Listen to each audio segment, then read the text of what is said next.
Muito obrigada pelo convite. Eu estou muito feliz de estar com vocês. Acho que a maior parte dos que estão aqui já sabem. Quando eu estou aqui, eu me sinto em casa, né? Já falei isso algumas vezes e quero repetir.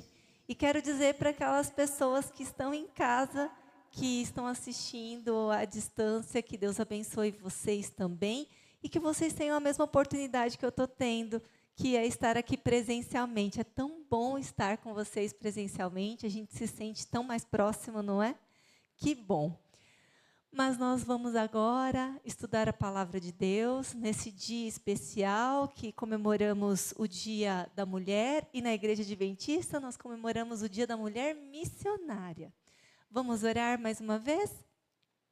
Querido Deus, pedimos que o Teu Santo Espírito, que inspirou os escritores bíblicos, nesse momento nos ilumine no entendimento da Tua palavra. Em nome de Jesus, amém. Nós estamos aqui para falar sobre Gênesis 16. Gostaria que você abrisse a sua Bíblia em Gênesis 16. Conta a história de algumas mulheres e eu gostaria de fazer uma reflexão sobre o que a Bíblia nos diz. Nós vamos ler o 1 e o 2. Eu estou aqui com uma versão da Bíblia Jovem. Eu não lembro aqui a tradução dela, mas é uma tradução contemporânea, mas também muito bonita. Então, eu vou ler nessa tradução. Gênesis 16, 1 e 2. Ora, Sarai, mulher de Abrão, não lhe dera nenhum filho. Como tinha uma serva egípcia chamada Agar, disse a Abrão, já que o Senhor me impediu de ter filhos, possua minha serva, talvez eu possa formar família por meio dela. Abrão atendeu à proposta de Sarai. Vamos para o 4. Ele possuiu Agar e ela engravidou. Quando se viu grávida, começou a olhar com desprezo para sua senhora. Então Sarai disse a Abrão, caia sobre você a afronta que venho sofrendo. Coloquei minha serva em seus braços e, agora que ela sabe que engravidou, despreza-me. Que o Senhor seja o juiz entre mim e você.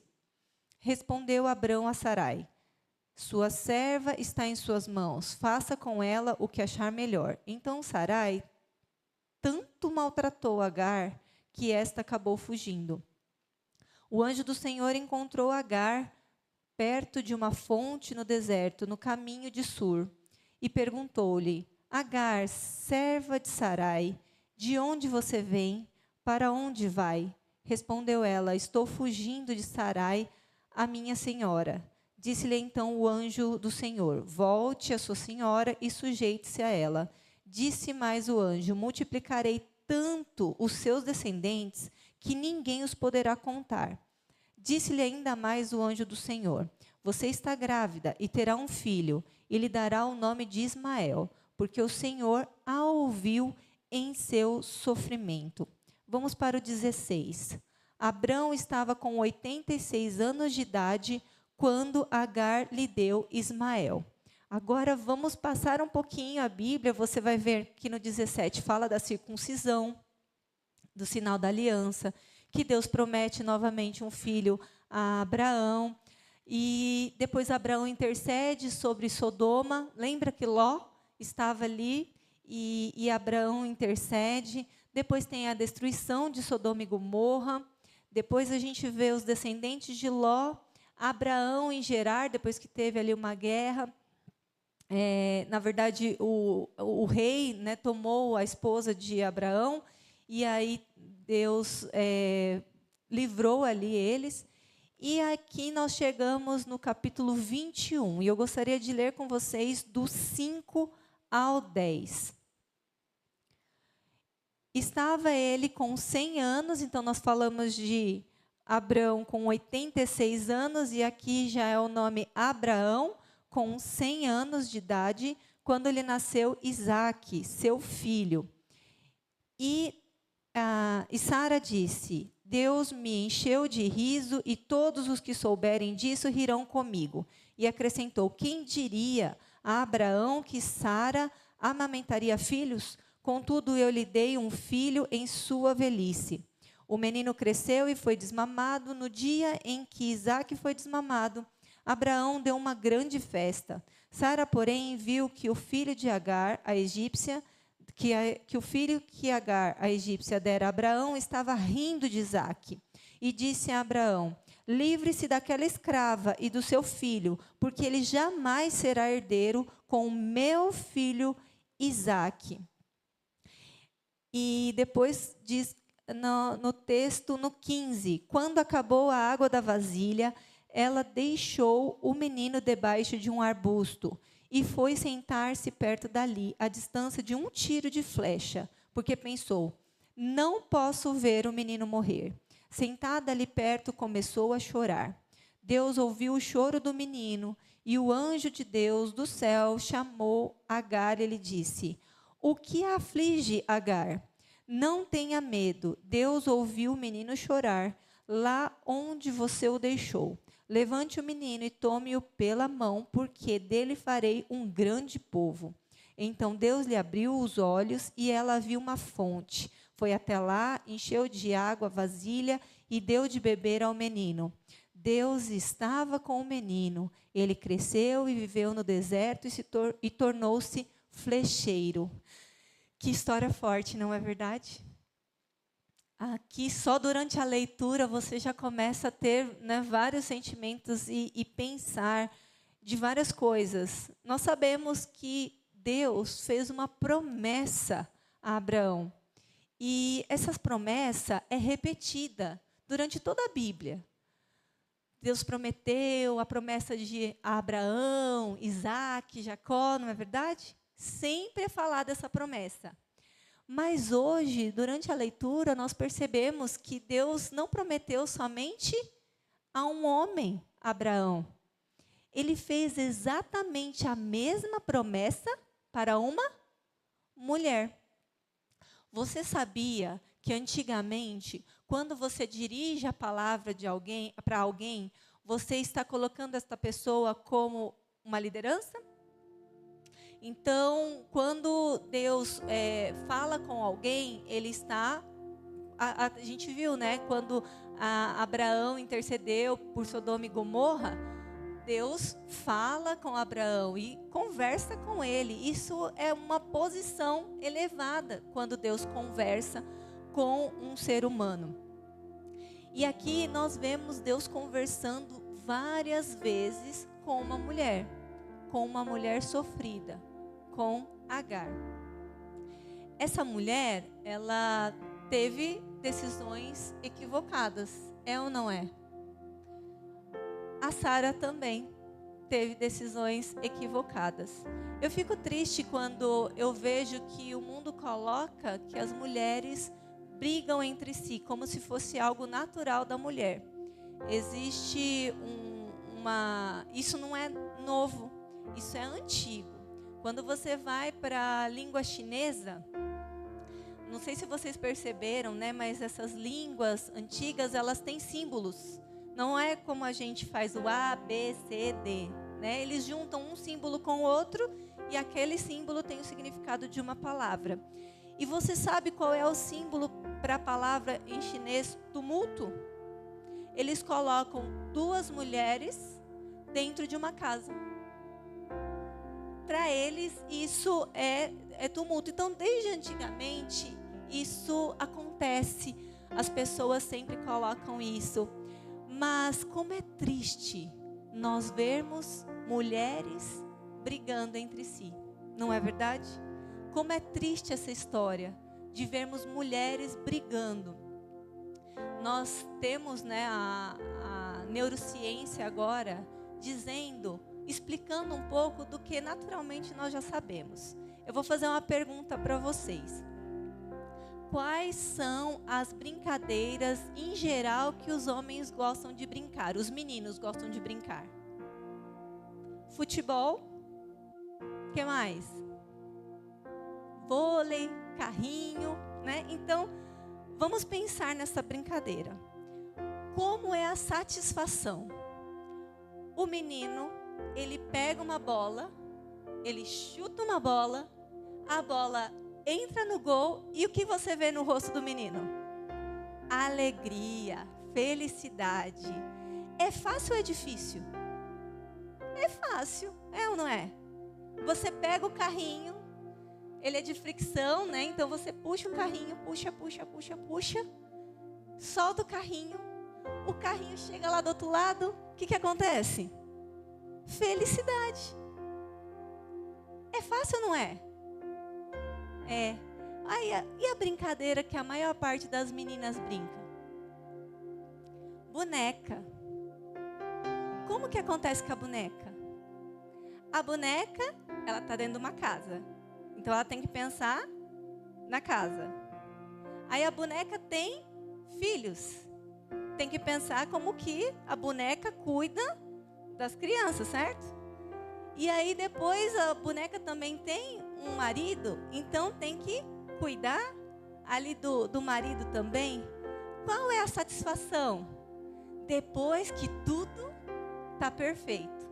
Quando era criança, a gente tinha, as bonecas vinham com coleções. Então, como a minha família não podia comprar e as minhas primas também, então a gente fazia o seguinte, um tio dava uma parte da casinha, o outro dava outro, o outro dava outro, o outro dava outro. Quando as primas todas se encontravam, nós tínhamos uma casa cheia. E aí a gente estava feliz, porque a casa estava completa, as bonecas estavam felizes, tinha tudo para elas, para o filho, para o esposo. É mais complexo ou não é? É muito complexo. E muitas vezes a sociedade impõe essa complexidade para a mulher. Para que ela se sinta feliz, ela precisa conseguir tantas coisas que isso a sobrecarrega de um tanto que ela olha para o lado e parece que todos os homens estão bem tranquilos, com a bola que entrou no gol, com o carrinho que chegou onde ele precisava chegar, mas a mulher está lá, sobrecarregada com todas essas coisas. Mas Deus tem promessas para as mulheres. Nós precisamos envolver, sim, os homens no cuidado da família, é ou não é? A mulher tem o seu papel na família, mas nós temos, tanto na Bíblia quanto no Espírito de Profecia, o papel do homem também na família, não só fora dela. E a gente vê que, às vezes, nós podemos reproduzir o que acontecia no passado. Será que você, em algum momento da sua vida, tratou uma outra mulher como escrava? Será que quando você tem uma liderança na sua família, você viu uma outra mulher e a tratou como inferior? Eu acredito que a gente tenha que fazer essa reflexão. Se nós estamos tratando outras mulheres como inferiores, não importa se elas fizeram algo a nosso favor ou contra nós. Quando nós tratamos alguém como inferior, outra mulher como inferior, nós estamos contrários ao ensinamento bíblico. As mulheres estão para estarem unidas na causa de Deus, não para estarem separadas. E pensando em Agar, ela sofreu ou não sofreu? Sofreu muito, sofreu muito. Mas eu pergunto a vocês, o nosso sofrimento nos dá direito de pecar?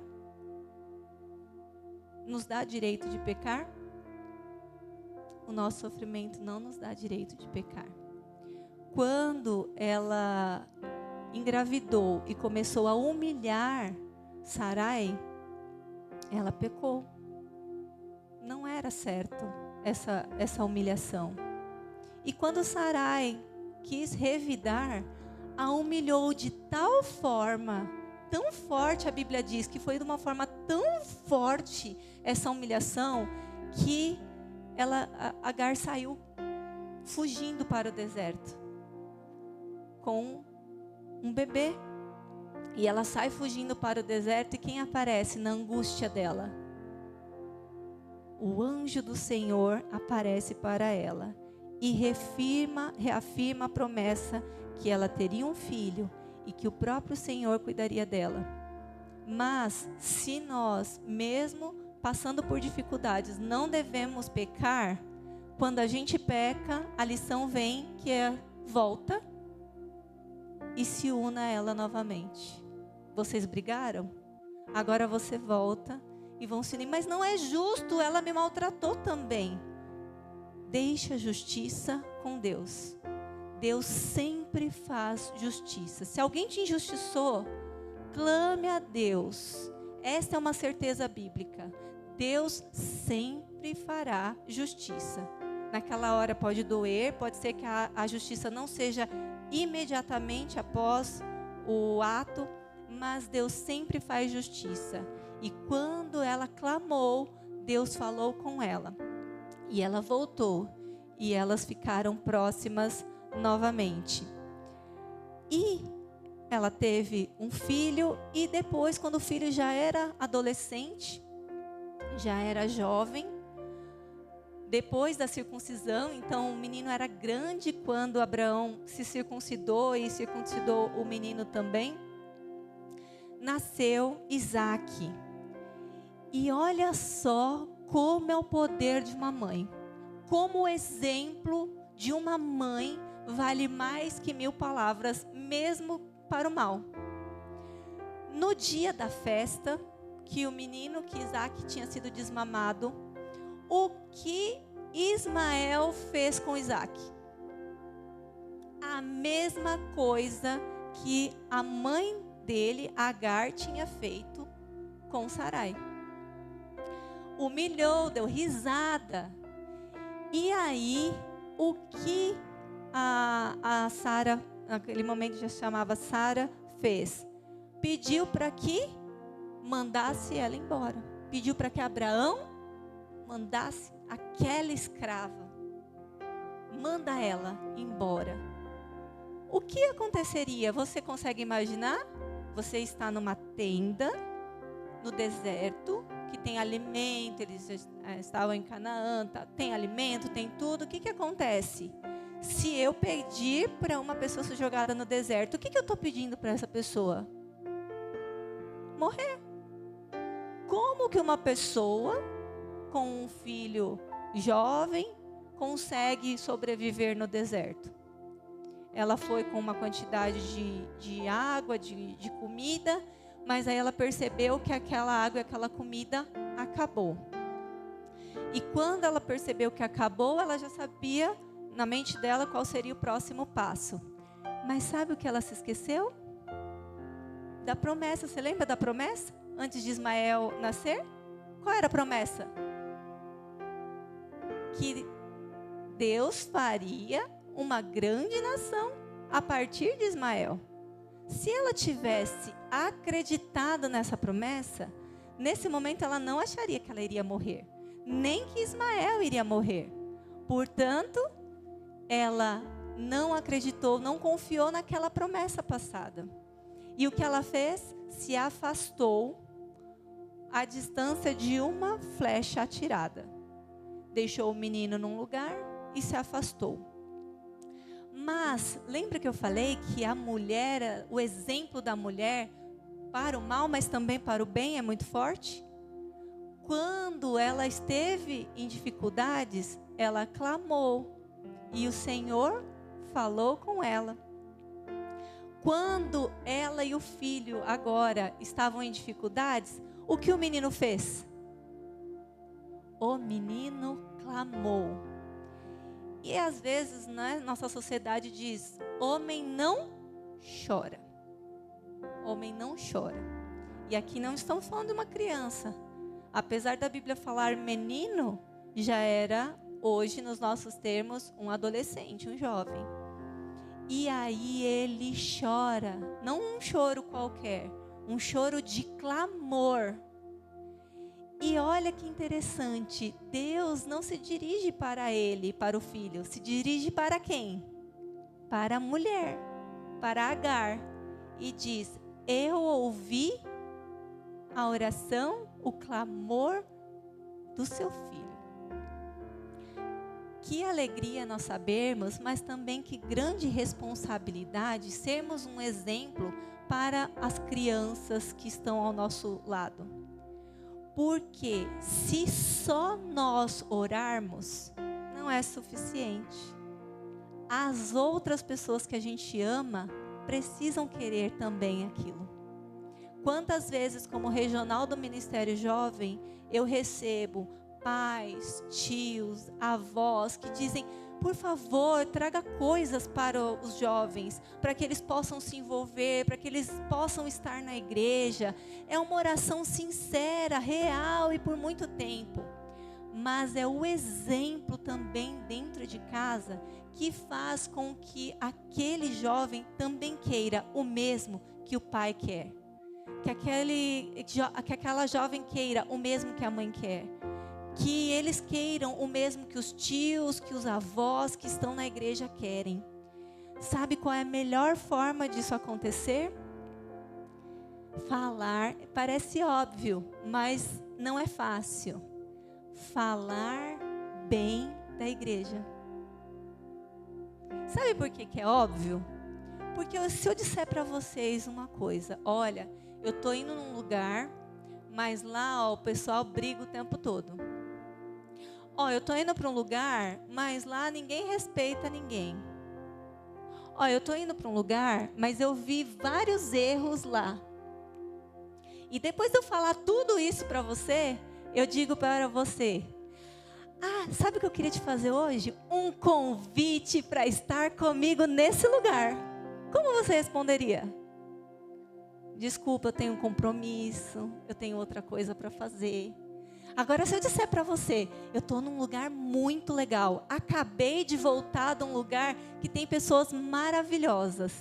Quando eu precisei de ajuda, essas pessoas me ajudaram. Lá é tudo organizado, existe silêncio, existe muita coisa boa. E aí eu chego para você e falo: quer vir comigo? Eu quero te convidar para esse lugar. Vai ser diferente. Às vezes a gente acha, assim como Ismael era pequeno e cresceu naquele ambiente, que a criança não ouve. Vocês já perceberam isso? Às vezes os adultos estão conversando sobre várias coisas e acham que a criança ali não está ouvindo. Ela está ouvindo tudo. E quando ela entra na adolescência e na juventude, que ela precisa escolher, os amigos vão falar assim: vem comigo para uma festa? Essa festa é muito legal. Só temos amigos, pessoas que nos tratam bem.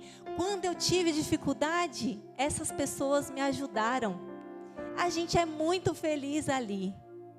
Mas aí alguém chega e fala assim: não vá lá. Eu estou te convidando para vir comigo na igreja. Na hora que colocar na balança, o que você acha que ele vai preferir? Nós temos o dever de dar exemplos bons na nossa casa, de como é bom estar na casa do Pai. Eles estavam indo e já estavam em Canaã há alguns anos, quando Ismael nasceu. E depois nós vemos Agar tentando voltar para o Egito. Não, vamos falar como é boa a casa do Pai, como é abençoada a casa do Pai. E Sara, de alguma forma, afastou o menino da casa do Pai.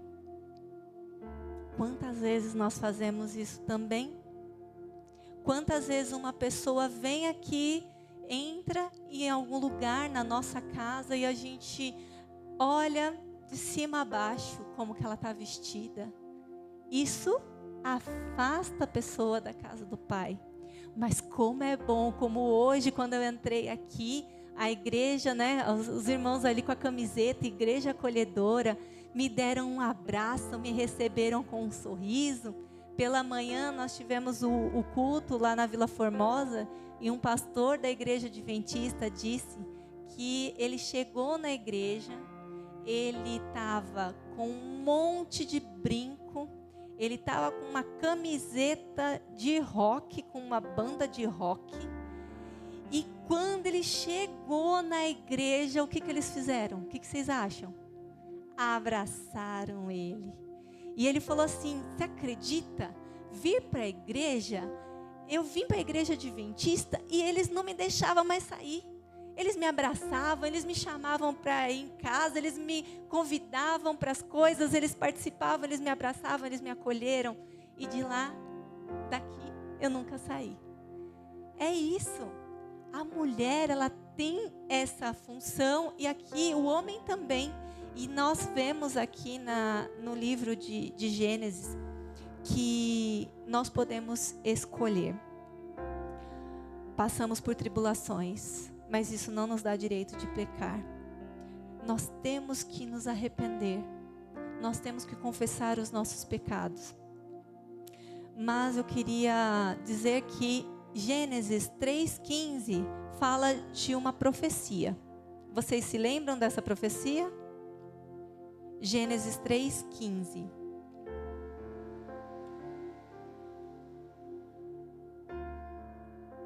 Porém, inimizade entre você e a mulher, entre a sua descendência e o descendente dela. Este ferirá a sua cabeça e você lhe ferirá o calcanhar.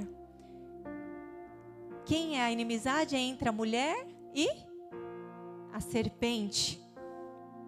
Isso não para por aqui. É o começo da Bíblia.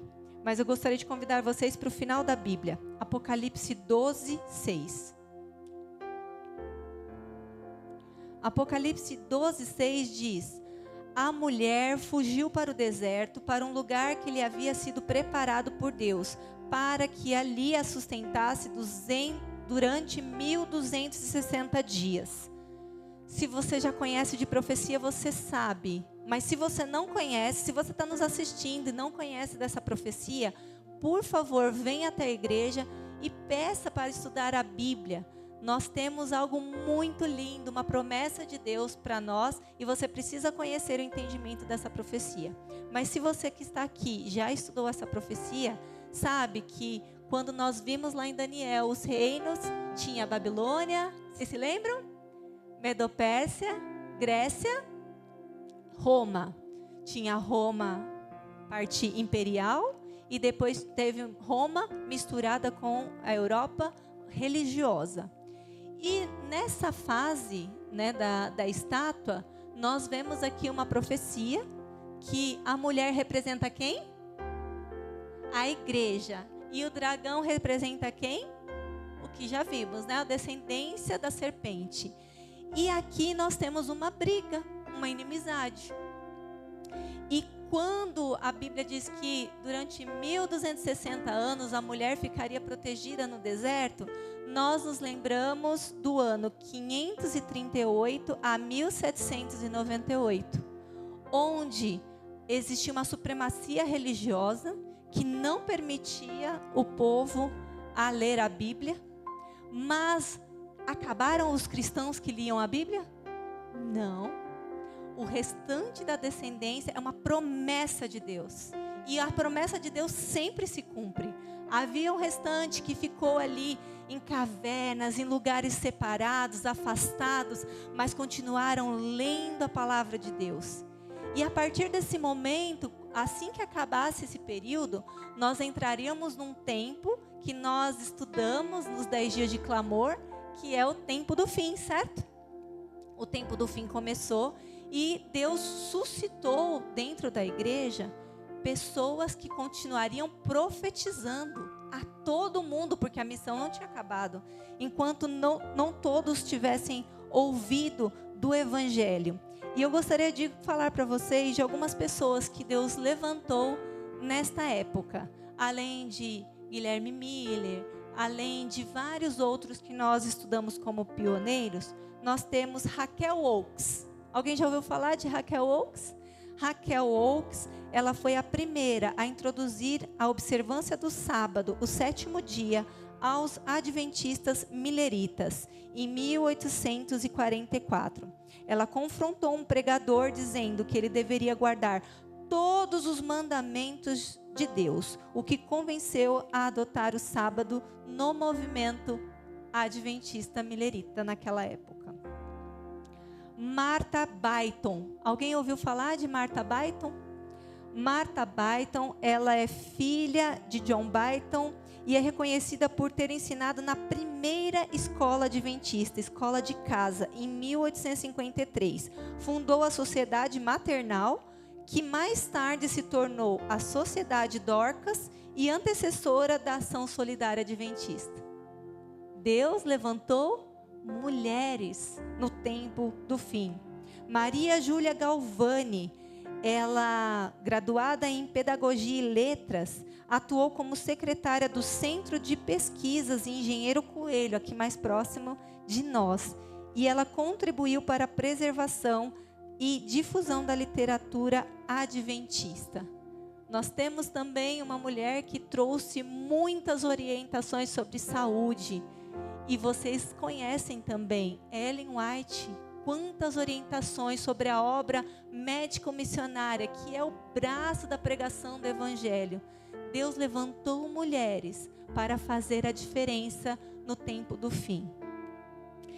Eu gostaria de perguntar para você, que decisão você toma agora? Quero me dirigir diretamente às mulheres nesse momento.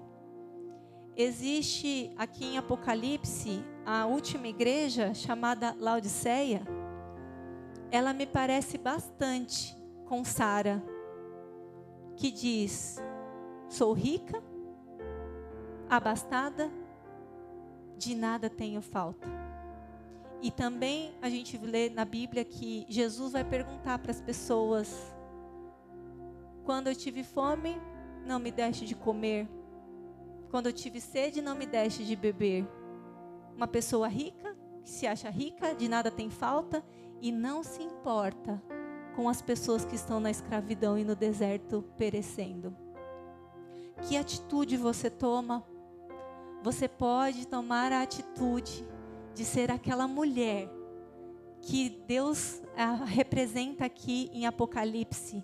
Fazer parte da igreja que desce santa, feliz, porque ela está preparada para o noivo. Você tem uma promessa. A mesma promessa que foi feita para Abraão é feita para você, mulher, hoje, da sua descendência. Você, como mulher missionária, não só os filhos, mas também aqueles que você estudar a Bíblia, pregar o Evangelho, serão a sua descendência. Eu gostaria de ler um texto que me emociona bastante. Esse texto está em Mensagem aos Jovens e também nos eventos finais. Quando se assentar o juízo e os livros forem abertos, quando o bem-estar do grande juiz for pronunciado e a coroa de glória imortal colocada na fronte do vencedor, muitos erguerão essas coroas à vista do universo reunidos, indicando sua mãe, dirão: ela me fez tudo quanto sou mediante a graça de Deus. Seus ensinos e orações foram abençoados quanto à minha salvação eterna. Você consegue imaginar essa cena?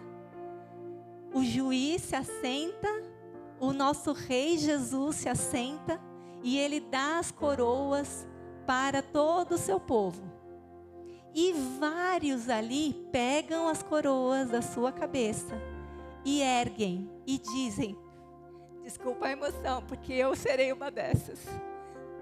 Eu estou aqui graças à minha mãe. Que missão maravilhosa que Deus te confia. Que Deus confia à mulher. Mas nós temos também aqui um outro texto que está no livro Beneficência Social. Elas podem fazer na família uma obra que os homens não conseguem. Obra que alcança o íntimo da vida. Podem aproximar-se do coração daqueles a quem os homens não chegam a alcançar. Seu trabalho é necessário.